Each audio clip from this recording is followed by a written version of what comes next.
നിറവോളും പ്രഭയിൽ മുഴുകുന്നു.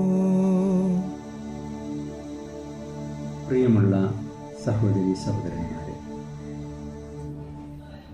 ദുഃഖവും ഇരുളും മരണവും നേരിൽ വീഴ്ത്തിയ ഒരു കാലഘട്ടത്തിൽ ദൈവപുത്രനെ പോലും കുറ്റക്കാരനെ വിധിച്ച് മരണത്തിന് ഏൽപ്പിച്ചു കൊടുത്ത ഒരു കാലഘട്ടത്തിൽ ഭയപ്പെട്ട് ശിഷ്യന്മാർ ഓടി ഒളിച്ച അവസരത്തിൽ ഇതാ ഈസ്റ്ററിൻ്റെ പുലരിയിൽ അവിടുന്ന് വാഗ്ദാനം ചെയ്തതുപോലെ ജയത്തോടുകൂടെ ഉയർത്തെഴുന്നേറ്റിരിക്കുന്നു. മരണത്തെ അവിടുന്ന് ജയിച്ചു. ദുഃഖങ്ങൾക്കും സങ്കടങ്ങൾക്കും പരിസമാപ്തിയായി ദൈവം നൽകുന്ന ആ വലിയ ആനന്ദം അവിടുന്ന് നമ്മുടെ മുമ്പിൽ കാണിച്ചു തരുന്നു. അതേ ഉയർപ്പിലുള്ള വിശ്വാസം നമ്മെ പ്രത്യാശപൂർണമായ ജീവിതത്തിലേക്ക് നയിക്കും. കർത്താവ് യേശു സത്യമായും മരിച്ചിട്ട് 3-ാം ദിവസം ഉയർത്തെഴുന്നേറ്റു. ഈ സത്യം അനുഭവിച്ചത് അവിടുത്തെ ഏറ്റവും കൂടുതൽ സ്നേഹിച്ചിരുന്ന വ്യക്തികളാണ്. അവിടുന്ന് അവർക്ക് പ്രത്യക്ഷനായി.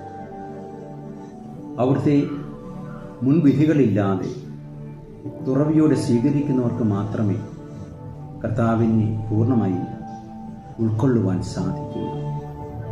അതുകൊണ്ട് തന്നെ വിശ്വസിക്കുന്നവർക്ക് മാത്രമാണ് അവിടുന്ന് തൻ്റെ ഉത്ഥാനത്തിൻ്റെ അനുഭവം നൽകിയത്. യേശുവിൽ വിശ്വസിക്കുന്ന ഒരുവനും നശിച്ചു പോകാതെ അവസാന ദിവസം ഉയർപ്പിക്കപ്പെടണമെന്നത് കർത്താവിൻ്റെ തന്നെ ആഗ്രഹമാണ്. ഈ ഉയർപ്പ് തിരുനാളിൽ നമുക്ക് കർത്താവ് നൽകുന്ന സന്ദേശം ഇതാണ്: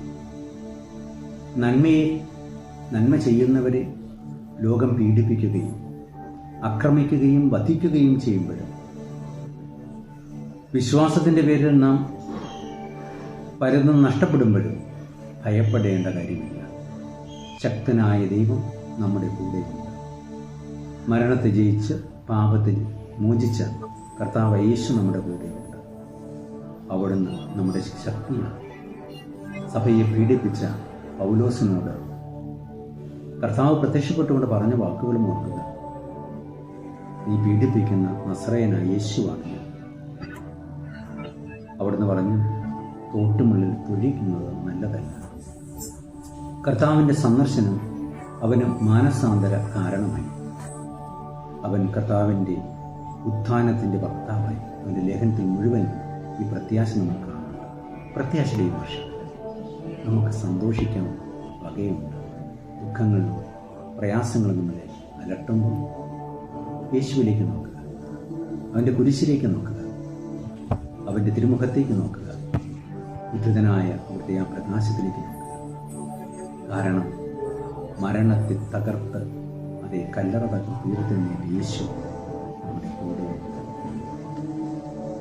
ഇന്ന് മദ്യവും മയക്കുമരുന്നൊക്കെ നമ്മളെ നിരാശരാക്കുമ്പോൾ, തഴക്കദോഷങ്ങളിൽ നിന്ന് വിട്ടകലാൻ നമ്മൾ ശ്രമിക്കുമ്പോൾ ചിലപ്പോൾ നിരാശയുടെ വക്കിലേക്ക് വീഴാൻ സാധ്യതയുണ്ട്. ഭയപ്പെടേണ്ട എന്ന് പറഞ്ഞുകൊണ്ട് കർത്താവ് കൂടുന്നു.